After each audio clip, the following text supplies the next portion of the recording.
పెట్టడానికే చట్టం ఉందని చెప్పి గౌరవించే రాజ్యాంగం ద్వారా గౌరవించబడినటువంటి చట్టం మీద పోలీసులపై హత్యా ప్రయత్నం చేసినటువంటి వ్యక్తులని పోలీసు వారు భయం చెప్పే పంతులో 4 దెబ్బలు కొడితే ఆ కొట్టినటువంటి వ్యక్తులు ఒక మానవ మృగాలు రౌడీ షీటర్లు ఒక్కొక్కరికై 10 కేసులు ఉన్నటువంటి వ్యక్తులు, మర్డర్ కేసు, గంజాయి కేసు ఉన్నటువంటి వ్యక్తుల్ని ఈ రోజు జగన్మోహన్ రెడ్డి గారు పరామర్శించడానికి వచ్చారంటే జగన్మోహన్ రెడ్డి గారికి సిగ్గుందా అసలు ఆ మాట అంటానికి కూడా బాధ. ఎందుకంటే రాజశేఖర రెడ్డి గారు అంటే మా గౌరవం.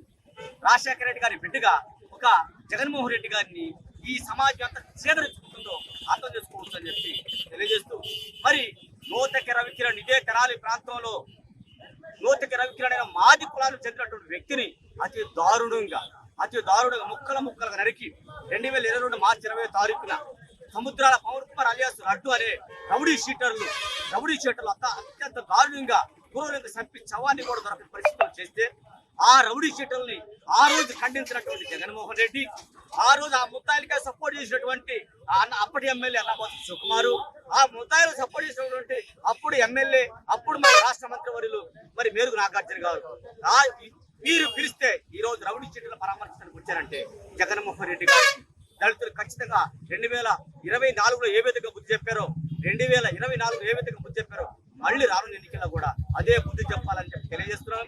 అలాగే సమాజానికి ఒక విజ్ఞప్తి చేస్తా ఉన్నారు.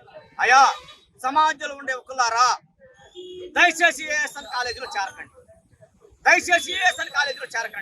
ఏఎస్ఎన్ కాలేజీలో చెప్తున్నటువంటి పాఠాలు, మెయిన్ చెప్తున్నటువంటి పాఠాలు గంజాయి ఏ విధంగా సేవించాలి, గంజాయి ఏ విధంగా అమ్మాలి, మటర్లు ఏ విధంగా చేయాలి, మటర్లు ఏ విధంగా తప్పుకోవాలి, ఇలాంటి క్లాసులు ప్రత్యేకంగా అన్నాపత్రి శివకుమార్ గారే చెప్పిస్తున్నారు.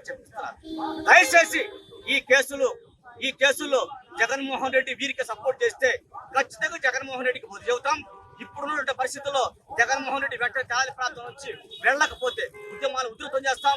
ఖచ్చితంగా శివకుమార్ని ఆ మేరుగు నాగార్జుని ముద్దాయిలుగా రోడ్డు మీద గీత గీసి నిలబెడతామని చెప్పి తెలియజేస్తూ, జగన్మోహన్ రెడ్డి కబడ్దార్, లేకపోతే నీకు బుద్ధి చెబుతాం, ఉద్యమాల ద్వారా బుద్ధి చెబుతాం తెలియజేస్తాం.